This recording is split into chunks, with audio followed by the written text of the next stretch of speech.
po. Ito po ipapakita ko sa inyo. Simpleng pag-layout lang po ng plastering, ano. Yung mga mason, simple lang po sa kanila to, no. Papako lang po tayo sa sulok. Kita niyo po yung pako. 4 na sulok ng paplasteringan nyo. Yan. Tapos po ilalagay nyo po yung hulog nyo sa itaas. Huwag nyo po hayaang sumasabit. Tapos ang gagawin nyo po ay papahintuin nyo yung hulog. Susukatin nyo po yan. Yan, katulad yan, 1.5. Pares lang din po doon sa taas. Kailangan pares din siya, 1.5. Yun na po yun nasa hulog. Yan, katulad po yan. Yan. Wala pang 1.5, kailangan i-adjust pa yung tansi papunta dito. Yan lang po, ganun lang po kasimple. Mabilis ang pag-proseso ng trabaho.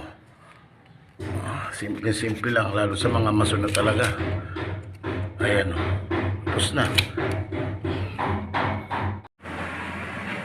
Ayan na po, ayan na pahira natin, no? Ito hindi pa natatapos pero matatapos na. Ayan.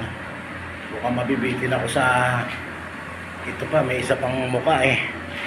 Mukhang hindi ko mabibreak yung isang kwartong malaki na kaya kong punasan lahat ng ano, pahiran lahat.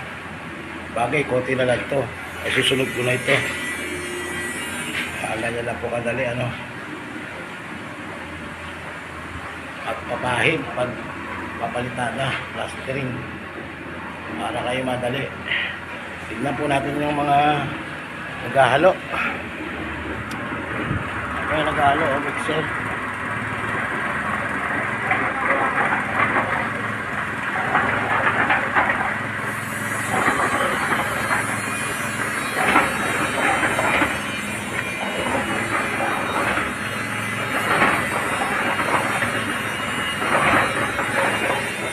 Tapos na naman kami isang maghapon, no? Ayan.